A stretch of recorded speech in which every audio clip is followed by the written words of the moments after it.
El día de hoy vamos a hablar un poco sobre los párrafos de manera bastante general, lo cual nos va a permitir refrescar este conocimiento que traemos desde nuestros estudios en años anteriores para luego dar paso a el párrafo dentro del artículo científico. Entonces, vamos a iniciar este recorrido. Pues como sabemos y como hemos trabajado en clase, un párrafo no es más que un grupo de oraciones que se centran en una idea o tema principal. Algo muy importante en inglés es justamente esto. Un párrafo desarrolla una sola idea. Esto tiene que ver con conceptos de cómo está construida los significados en inglés en este caso. Tal cual, similar a las oraciones, arrancamos con una mayúscula y a veces con un espaciado o algún elemento de inicio y cerramos con un punto y aparte. En este caso, un párrafo puede ser un texto independiente en sí. Por ejemplo, cuando nosotros leemos el abstract de un estudio de un artículo de investigación, estamos hablando de un párrafo que es un texto en sí. Si yo quisiera tomar solo un antecedente nosotros tendemos a resumirlo en un párrafo. Pero ¿qué sucede en el caso de los antecedentes, por ejemplo? Que son un párrafo que forma parte de un texto más amplio, que en este caso puede ser un artículo o un trabajo de investigación. Entonces ellos tienen esa dualidad. Y por supuesto, poder conocer cómo se escriben los párrafos y dónde está ubicada la información es muy importante a nivel académico, no solo para la escritura, sino también para nosotros como lectores. Si partimos de esto, del párrafo como una unidad sola, vemos que el párrafo tiene distintos propósitos y hay hay unos tipos de párrafos que nos sirven más que otros. Partimos del párrafo expositivo, que es el que dice allí, es el más común en textos académicos y en ensayos, porque giran en torno de presentar información sobre un tema. Simplemente informar en este caso. Pasamos luego al párrafo persuasivo, que también es común, no tan común como el expositivo, pero también es común dentro de la academia. Ellos presentan y discuten un punto, y en este caso ellos buscan más persuadir o convencer o mostrar un lado que en solo informar. No es que no informan, sino que junto con informar tienen otro propósito. Ya cuando pasamos a los párrafos narrativos, de repente esos no nos van a tocar mucho el tema en esta unidad curricular, pero los párrafos narrativos se utilizan básicamente para contar historias, los utilizamos en la narración. Entonces ellos van contando un acontecimiento y cada párrafo amplía ese acontecimiento. Y finalmente tenemos los párrafos descriptivos, que tal como su nombre lo indican, se centran en describir. Describen un tema, describen una persona, describen una situación, describen algún elemento. Estos en algún momento pudiésemos encontrarlos también en el tipo de textos que nos reúnen acá. Sin embargo, no son tan comunes como los otros, pero sabemos que existen. Si nosotros movemos ahora a la función que un párrafo puede tener en un texto de manera general, los textos académicos tienen tres partes comunes, con distintas extensiones, pero comunes para todos. Todos tienen una introducción, todos tienen un cuerpo o desarrollo y todos tienen una conclusión. ¿Qué es lo que hace la introducción? Pues presenta el tema. Una introducción nos puede dar definición de términos, una introducción nos puede dar esto que llamamos en inglés background information, que es la información de fondo. Un párrafo también nos puede partir de una idea general a la idea más específica, que es hacia dónde va el texto. Y lo importante es que en inglés las introducciones tienden a cerrar con esto que llamamos el thesis statement, que es la idea principal o la tesis del texto, es decir, la idea mamá de la cual van a desprender todas las demás ideas. Luego siguen los párrafos de cuerpo.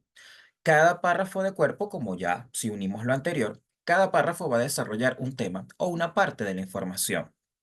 Y cada uno de estos párrafos de cuerpo van a arrancar con una topic sentence, que es la idea central o la oración temática, y luego pasan a tener oraciones secundarias, ejemplos, evidencia y análisis. Eso lo vamos a ver ahorita en la siguiente lámina. Y finalmente, la conclusión. Y esto es muy importante, a veces a nivel de escritura, nosotros como lectores porque debemos notarlo. La conclusión cierra las ideas, no incluye ideas nuevas, simplemente resume los puntos principales, reafirma eso que nosotros dijimos en la introducción, que lo fuimos desarrollando en los párrafos de cuerpo, se encarga de cerrarlo. Y en este caso, en los artículos de investigación, pues ofrece recomendaciones, ofrece implicaciones y ofrece acciones futuras. También algunos casos tenemos párrafos que su propósito es hacer transición, no es agregar nada necesariamente nuevo, no es nada de detenerse y detenernos como lectores, sino simplemente conectar las ideas entre un párrafo y otro o entre una sección del texto y otra. Ahora, si vemos hacia acá, los párrafos en inglés tienen una estructura bastante fija en este caso. Ellos tienen algo que se llama una oración temática o principal, que también existe en español, tiende a ser en la mayor parte de los casos la primera oración o la segunda o no más allá del medio, pero esa oración nunca va a estar al final, por ejemplo, hablando de cómo ubicar información. Entonces, ella es la que nos dice, este es el punto central del párrafo, de esto va a tratar. Entonces, ¿de qué se encargan las oraciones secundarias? De hablar un poco más sobre esa idea. Como que si yo quiero hablar sobre los beneficios del trabajo en equipo, en el desarrollo de la motivación, pues yo digo que mi primer párrafo va a tratar ese tema y cada una de las oraciones secundarias debería hablar quizás de un beneficio o quizás de algún elemento que se mantenga. Ahí habría que ver porque la idea sigue siendo un poco amplia, pero vamos siguiendo un poco cómo es la idea.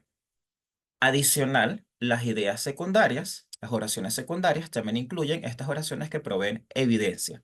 Y la evidencia la vamos a tocar ahorita en la lámina que viene.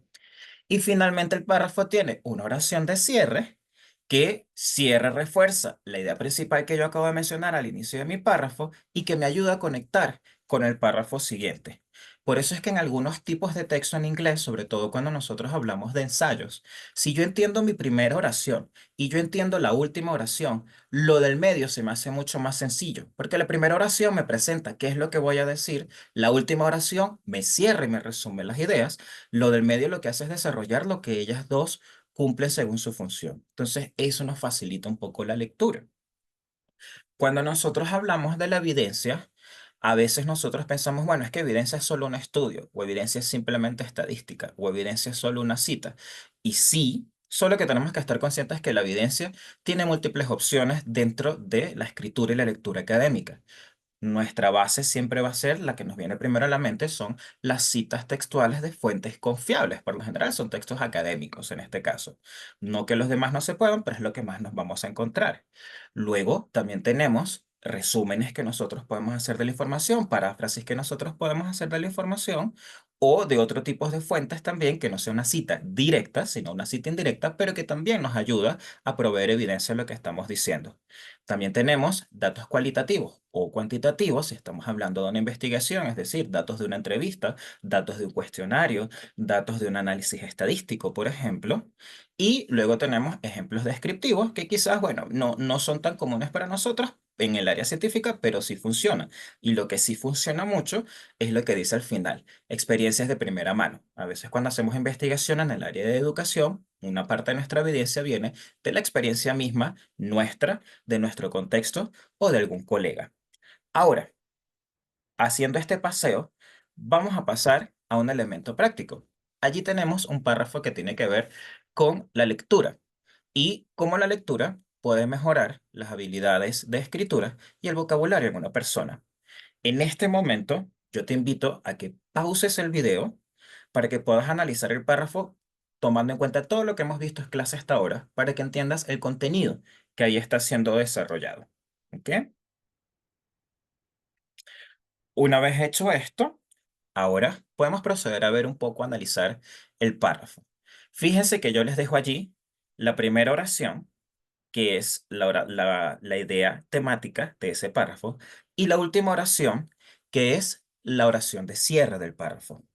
Tomando en cuenta eso, yo quisiera que ustedes se tomen 1 o 2 minutitos y traten de identificar dónde están las oraciones secundarias que desarrollan la información de esa primera oración y cuáles vendrían siendo, por consiguiente, la evidencia o la información que utiliza de apoyo esas oraciones secundarias. Vamos a pausar el video y vamos a tratar de buscar esa información.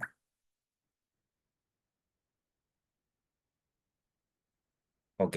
Pasado un par de minutitos, paso yo a compartirles lo mío. Si ustedes se fijan, ahí está marcado en blanco cuáles vendrían siendo las ideas secundarias que se deslindan de esa primera idea. Yo tengo una primera idea que me dice, la lectura puede mejorar el vocabulario y las habilidades de escritura.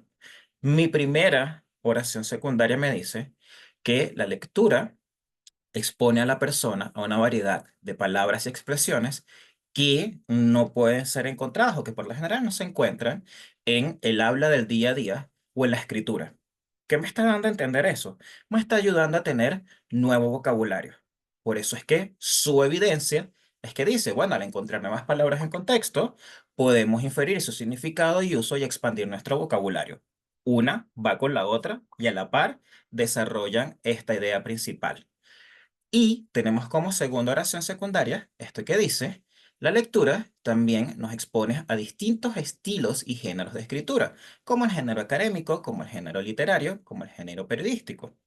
Ahí ya vemos que sigue siendo el otro lado, el de writing skills.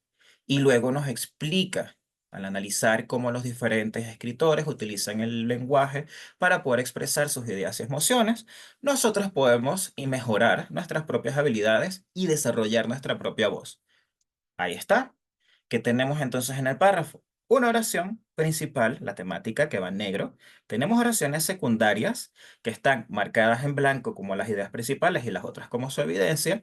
Y luego tenemos una oración de cierre que no se encarga de agregar nada de información, simplemente cierra cómo son estas ideas. Y así funcionan por lo general los párrafos más comunes en inglés. A veces en los artículos de investigación no funcionan necesariamente así, pero ya vamos a ver en una próxima presentación cómo funcionan ellos. Ahora, muy importante que también lo sepamos porque a veces nos hacemos las preguntas, pues, ¿cuántas oraciones tiene un párrafo?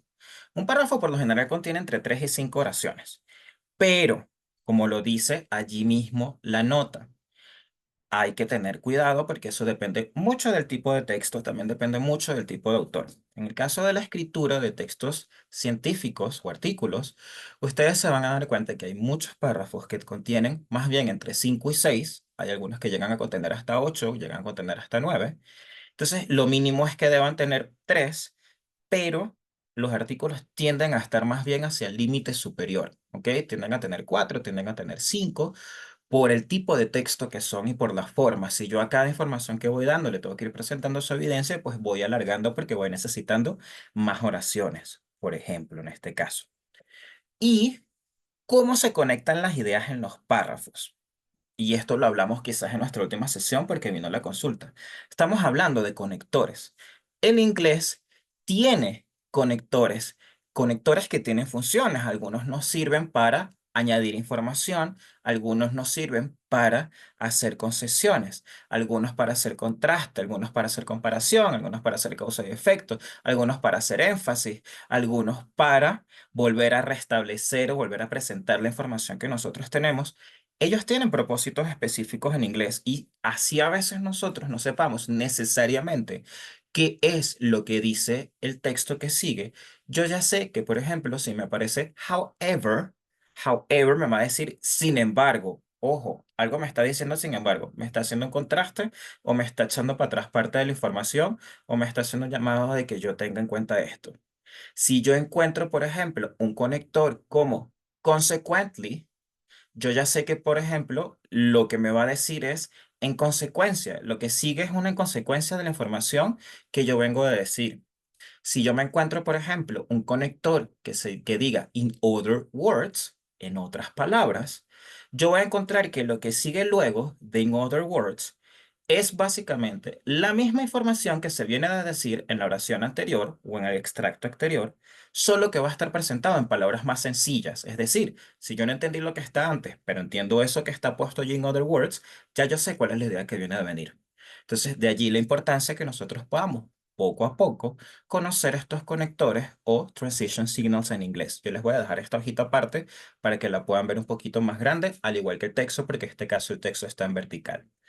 Entonces, espero que esta breve introducción a los párrafos haya sido de ayuda, nos haya ayudado a refrescar un poco, nos haya ayudado a ver un poco cómo funcionan de primera mano en el inglés. Y ahora vamos a practicar un poco y vamos a ver ejemplos de párrafos siendo utilizados dentro de un artículo científico.